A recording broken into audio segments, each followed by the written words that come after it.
Take us through that, because you had one of the most interesting situations of anybody tonight, obviously. Well, what can I say? Last week I was in Reynosa, Tamaulipas, Mexico, having some tacos, and I was driving across the border, and I get a phone call. And as I'm getting the phone call, within 10 seconds, I regretted the tacos I had just ate. And then I got to my gym, I checked my weight, and I was 183. But I had already said yes, and I didn't care. I was like, we're good to go. And I'm so glad I came out with the W. You know, it might be a controversial fight, but at the end of the day, I've done this for so much, for like a long period of time. It was only a matter of time before he tapped. That thing was pretty sunk in, and it was only getting tighter and tighter. And he was gonna tap. Next thing he was gonna do, he's gonna roll to his back, and I was gonna roll right on top of him, and I was gonna even get tighter. So When you I'm sorry. Did it feel like he tapped? it actually did. Like not the first one did, but there's a moment where he kind of like rolled in, and that's when I actually felt the actual tap. I was not, you know, I fought all over the world. I fought in different promotions, and they usually tell you, hey, don't let go until the ref pulls you off. But in the second, once he was like, you know, not the first one, but when he kind of like rolled in, that I felt the tap, and that's when I saw the ref already coming, and that's when I just like, all right, cool. I knew it was over. It seemed like higher up in the body with the second time that you're talking about, like at the time. He Yeah. did tap 3 times, it looked like, as the ref was jumping in. Yeah, you know, and everybody was kind of like basing it off the first one, but you know, to each their own. I'm just glad I came out with that W.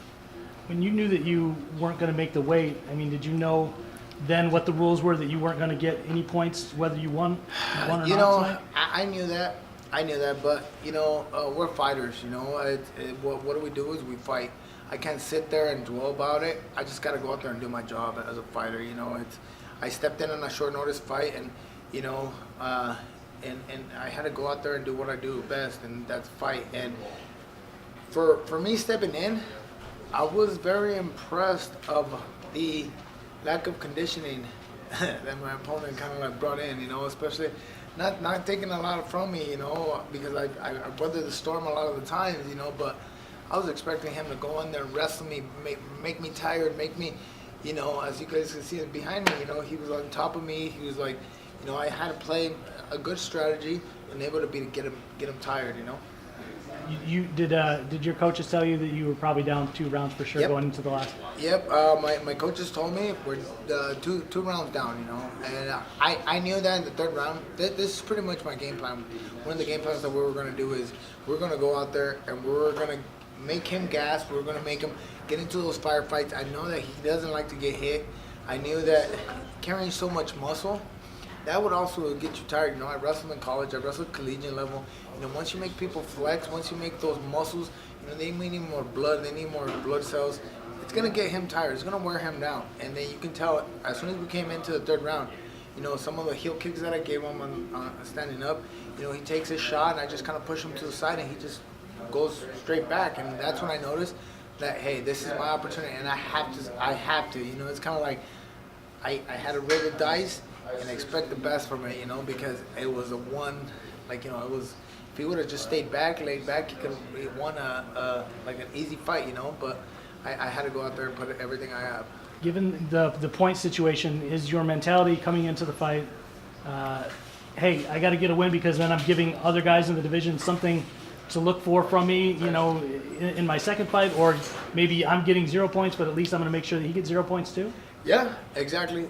You know, one of the things is, a lot of people, you know, I'm thinking about this, like, you know, we're fighters. We're supposed to fight. If we start linking into the point system and everything, you know what, like, let's forget all about the points. You have a job to do, and that's win that fight. No matter ifs, ands, or buts. We go in there and we win. Let everything else take care of itself. What do? We're fighters. We have a great company that puts a great system together, and they carry the whole system.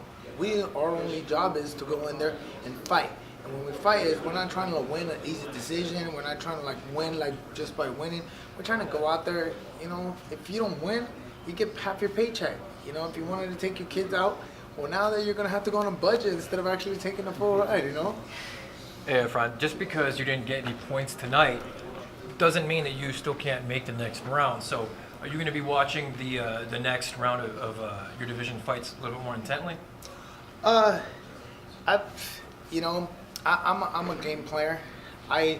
Obviously I'm a fight fan first and foremost. I love the fights. I love to watch. I loved watching Brooks tonight.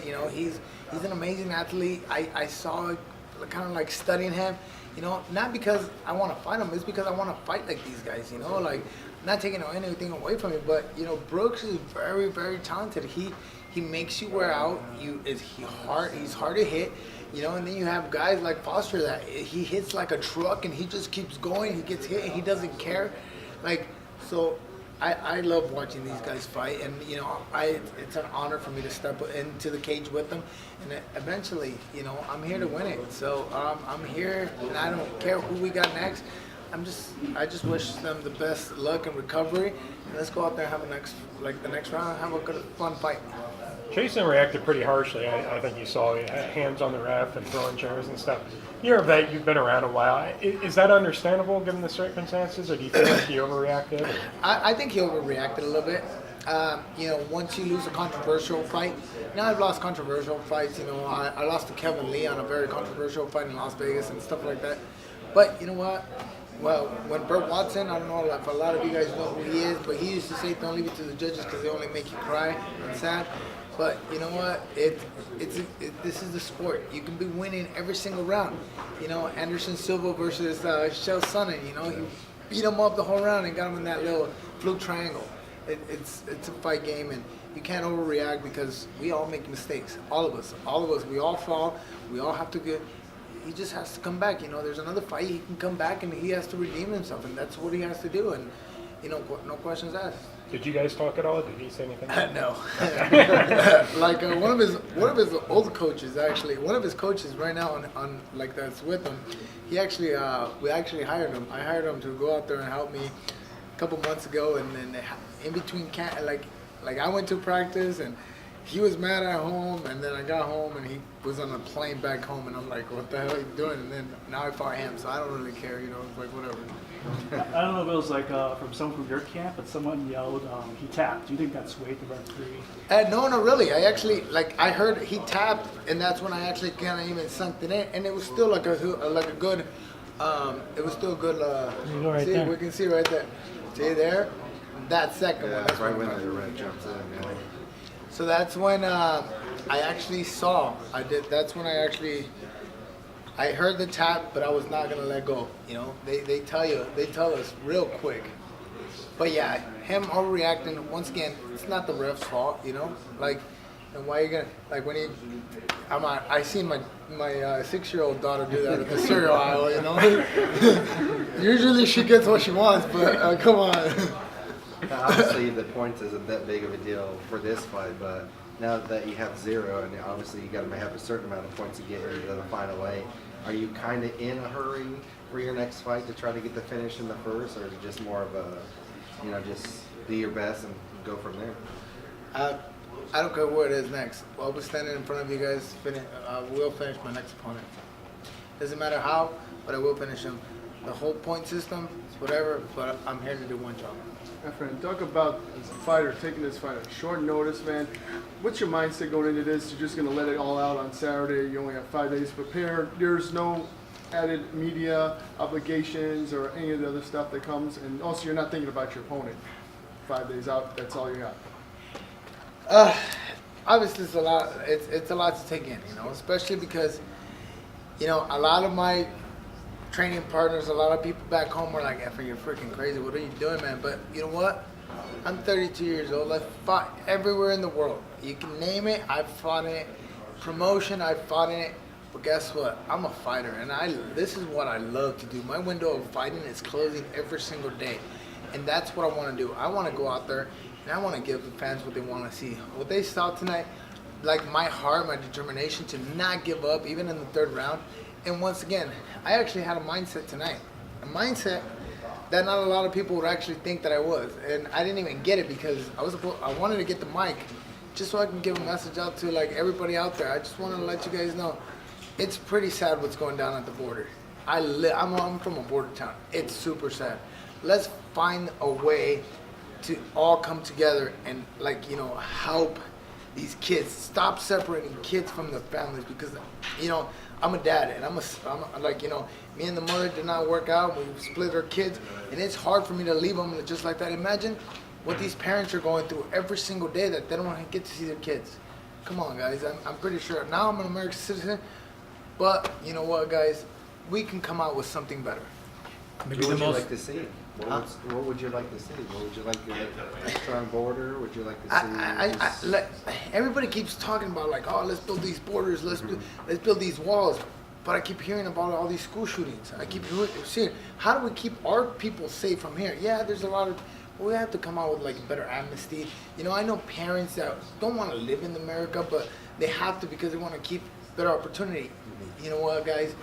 I'm from Mexico. I've seen it myself. I have friends. Some of the places out there, you don't want to live in there. I don't want my kids living up there, but I also don't want my kids going to a school where I know there's school shootings, you know? And it's in America. They're trying to make us spend $20 billion on a wall when we got things happening here. Like, let's find something. We don't all have to be, we're not like the big brother that always tries to be like the big tough man. We can do something better. We should be nice to each other and like, you know, it's, find a way, you know, because in Mexico, people don't care. The bad people are going to get across, and the people trying to run away from it, guess what? They're the ones getting like messed up. And the people here in America getting separated from their kids, it's only making us feel bad. No, we appreciate your education too, because there's a lot of people that are one side of the border or not. So when you have somebody that actually knows on the both sides. Yeah, you know, I can argue like, you know, like I'm not going to tell you that Mexico is the safest place in the world, and I'm not going to tell you like, hey, go down to Mexico, because hey, guess what? I'm not. But I'm also letting you guys know that like, if we can help, why not help? If we can, like, you know, we're trying to be like that country that like we give, you know, things happen in Iraq and we go out there and I help in Iraq and we do all this. Guess what? We gotta like, you know, we got right here, right next to the border. We got people that are trying to run from the violence, because guess what? Before, I'm in McAllen, Texas. Before I drive across the border, I check this app and I say, and it tells you, red zone, do not, I'm like, I ain't driving. Believe it or not, that's what it says. Like, we check because it's so dangerous. And you drive an SUV, you're not coming back with that SUV. I tell you right now, it's that dangerous right now. Well, and not only that, it seems like a lot of the Honduran people, it's not just the Mexican people, that are coming into the border to escape a lot of hell. Yeah, and that's what it is. And you know, maybe we got to be able to do something else. We can't just be like Trump's doing right now and just say no, and then you know what, you guys are doing that, so now we're gonna take your kids, and if you want to do this, like, come on, man, like it sucks, you know. It sucks for me being away from my kids, even if I'm in good standing with the mother, you know. But just imagine if, you know, your kids are getting taken away, you don't even know where they go. Hey, Efrain, real quick. Maybe the most important question tonight. What kind of tacos were you eating when you got the call? Well, I was having all kinds of like carne asada. I actually had we call it The beef tongue? Laguna? beef tacos, shredded tacos, the lengua. It's amazing, and they're in Reynosa too. I mean, we have to check that red zone too. You know? Yeah, but other than that, you know, it was probably like a dog or something, but it was a really good one. But other than that, you know, guys, it was a fun fight. I had a lot of fun. I appreciate all you guys coming out here and still giving me the love that you guys gave me. I understand it. I give it to my opponent. I missed weight. I gave him an extra. He wanted a 30%. I gave him 25. You know what? Thank you. And if he ever wants to do it again, just win your next one. I'll see you in the tournament. Thanks, man.